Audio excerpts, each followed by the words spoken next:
Here is day 5 of my trip as I visit more of Scotland.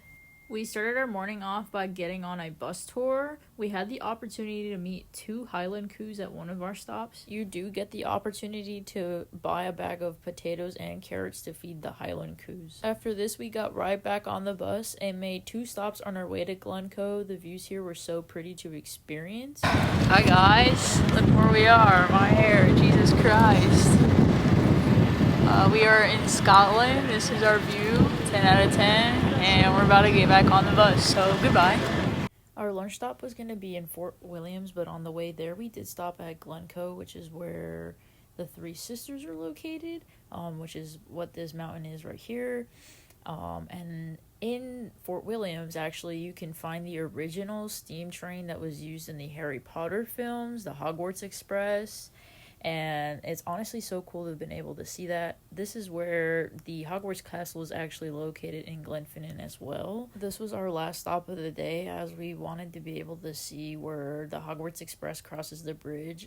This is actually in the films as well, so it was a kind of a cool experience to be able to see everything. And here's a bigger picture of the Black Lake, or also called the Great Lake in the Harry Potter films. I had a ton of fun here and I would definitely recommend this. On our day 6, we actually are going to Paris in France. After we dropped off our bags, our first stop was to Notre Dame, and I had the chance to go with my best friend from high school and her husband. They'll be featured for the rest of our days in Paris, as we will be traveling with them as well. This is not the Eiffel Tower. This is where Quasimodo and Van Helsing fight on the tower right there. You heard it here, folks. Can you tell that I'm just extremely excited to be here? Anyways, our next stop was towards the Catacombs. We did have a 4 o'clock appointment, so this is us going down the stairs. There was a lot of stairs here, and I wasn't really prepared to go down this many or go up this many. Everywhere in the Catacombs, there are certain signage for you to read and learn more about the history about the Catacombs itself.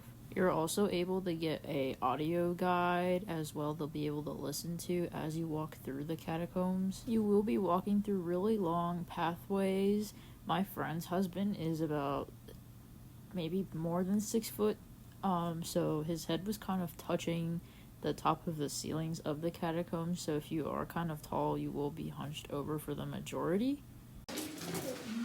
Guys, if you're my height and you stand straight up, I'm not your height though.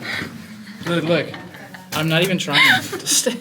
My head is touching the roof. The catacombs do spread out really far underground, so don't expect this to take like a couple of minutes unless you're just trying to get through it very quickly, but we were maybe down there for about 1 or 2 hours at most. After walking for a while, you will get to the point where you're about to enter the room that has all the bones and skulls at, which is here.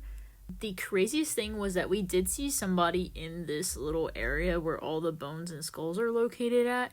This lady literally picked up a femur bone and then took a picture with it. I don't really know why she would decide to do that, but you're not allowed to pick up the bones and you're supposed to have the backpack in front of you at all times just to not bump into them. I thought that was crazy. This was definitely one of the craziest stories of my trip, but I do have another one for day 7 of my Europe trip while I was staying in Paris. Stay tuned, and thanks for watching.